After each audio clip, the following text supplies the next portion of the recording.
Hey everybody, welcome back. Having a little bit of a discussion today about the Masons and the Flintstones of all things. That's right, the Flintstones. I've been seeing a lot of memes lately and a lot of other socio-political rhetoric floating around in social media about the Flintstones and indoctrination and the Freemasons' infiltration of television and all this other nonsense and teaching your children about Masonry and so on. Masonry as in Freemasons, not Masonry as in working with cement, by the way. But I just wanted to unpack that because, as usual, people are extremely misinformed and too easily swayed and too ignorant to do any research of any kind. And it's not that hard. I mean, that's what the World Wide Web was created for, the sharing of knowledge and information. And anything you could want to find out, it's out there if you just bother to look. You don't have to take my word for anything. Research this for yourself. But primarily I'm talking about memes like this one. Here we go, that moment the Flintstones taught your children about Freemasonry.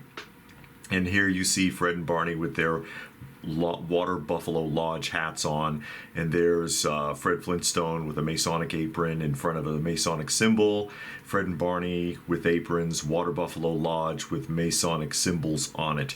This is a very heavily doctored photo, first of all, and I'll show you some actual images. We'll start with the Water Buffalo Lodge there. That's the actual image from the show. There's no Masonic images on there, okay? Here's a shot from inside the lodge. It says the Water Buffaloes, and the buffalo hat is their image. They do not use a Masonic image in the show. And then there they are sitting in the audience, Fred and Barney and others wearing their silly Water Buffalo hats. And that's about it. So the question here is, were the Flintstones teaching children about Freemasonry? And again, as you've already seen, many of these images have been manipulated. They've been manipulated because the people who create memes like this or create talking points like this are relying on the fact that their audience is not going to bother to research anything. All right, now first of all, we need to talk about the history of the Flintstones itself and the significance thereof. Now, the Flintstones, of course, have been around for a long time. The first official release of an episode was May 1st, 1960. May 1st, 1960. Then the series was broadcast officially September 30th, 1960, until April 1st, 1966, for a total of 167 episodes. Now, what's important to note here, and of course this was on ABC, was that it was a prime time slotted show, and it was the first television show to receive a prime time television slot. That's very significant because this was not a children's show. This was the equivalent of what we have nowadays of The Simpsons or South Park or Family Guy or American Dad or something like that, Boondocks. It was a cartoon written for and directed at an adult audience, not for children. It was later adapted for children after they made certain modifications to the show, because like myself, most of you probably watched this in reruns early in the afternoon or as part of an after-school running on a UHF station or something like that. And you saw other incarnations or spin-offs on Saturday morning television, but the initial show was an adult show, modified for kids at a later date by removing certain elements like this, where they used to smoke on the show, and they also used to promote products on the show for their corporate sponsors, one of which was Winston cigarettes, and another one was One a Day Plus vitamins. They removed all of that from all of that in-house advertising before they promoted it to children, because again, this was a very adult oriented show. At least at the time, it was meant for adults. And why then would they talk about a lodge in the show? Well, you'll find this in a lot of programs from that time period. Most notably, of course, the Honeymooners, which the Flintstones are loosely based off of. The format is loosely based off of the Honeymooners. And they had their Raccoon Lodge. I forget what they called it on the show.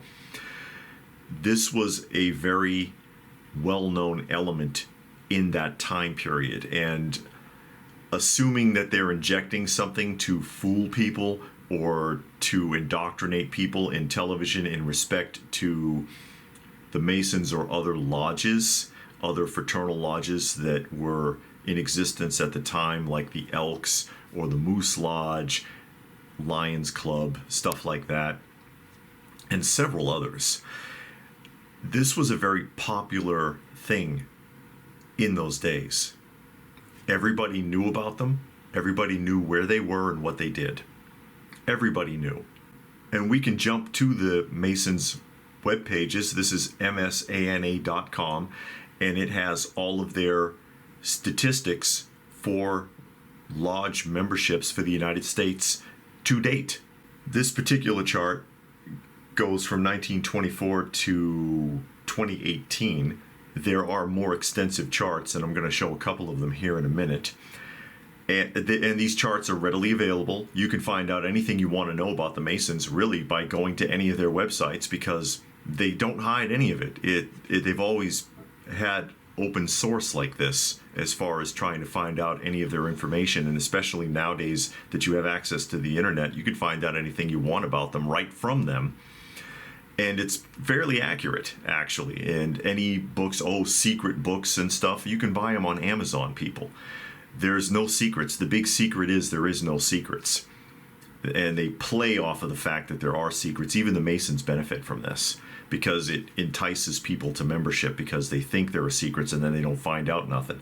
But anyway, you can see the rise and fall here.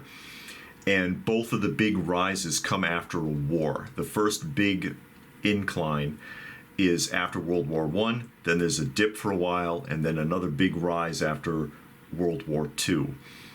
Many people who were in the military joined fraternal organizations like the Masons, like the Elks, like the Moose Lodge, like whatever. That was a very popular thing. Everybody knew about it. There was no hiding it.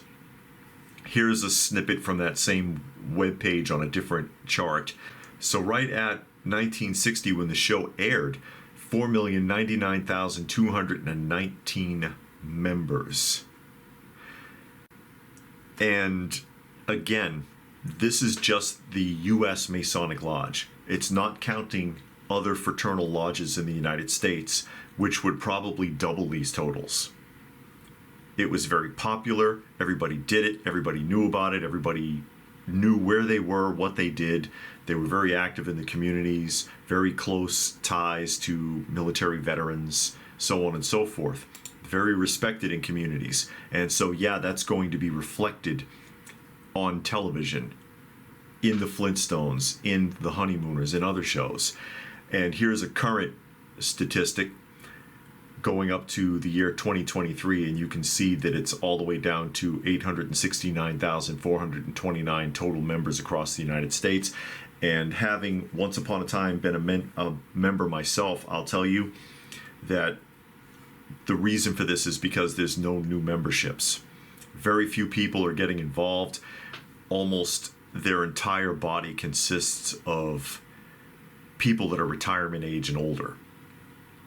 Also, there's a dip, and you can see that on the first chart, and I'll round that back. It starts to go on a steady decline year by year since the Vietnam War. The Vietnam War made not just the military and soldiers, but fraternal organizations very unpopular.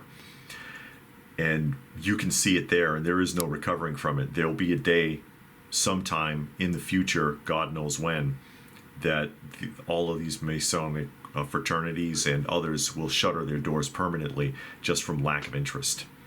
So that brings us back to the initial question: were the Flintstones trying to teach our children about Freemasonry and indoctrinate them? And I'll have to say no. No, it was not. It was a show that was not meant for children. although it was child friendly, it had nuances that went over the heads of children that kids wouldn't get unless someone explained it to them. Kind of like The Simpsons. I could say, I don't know how they are now, but when I used to watch The Simpsons back in the day, that's how they were.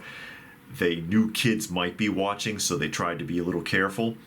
Other shows like South Park and Boondocks and Family Guy and stuff like that obviously are not trying to be careful. Even though kids still watch it, there's things in those shows that are still going to fly over the kids' heads, even if they think it's funny. But no, it was never intended for children. It touched on a social pop culture thing that people knew about and were involved with at the time. And again, a modern person, a younger person, wouldn't know that or understand that because they don't know anything about that time period. They don't know anything about the history of the show. They know nothing about the history of these fraternal organizations and so on. And they're unwilling to research it, which is why they're easily taken advantage of when it comes to memes like the one that we showed, and when it comes to other social media videos or shorts or anything else that gets put out that tries to push that concept. They're just not going to research it. They're going to remain ignorant, unfortunately. But hey, I'll throw it out there. Guys, what do you think? Let me know what your thoughts are in the comments section down below. Please do. Give the video a thumbs up if you got anything out of it. Share it if you can. Probably the only way it will get seen. Subscribe if you're new. Check out some of our other content. Join our podcast.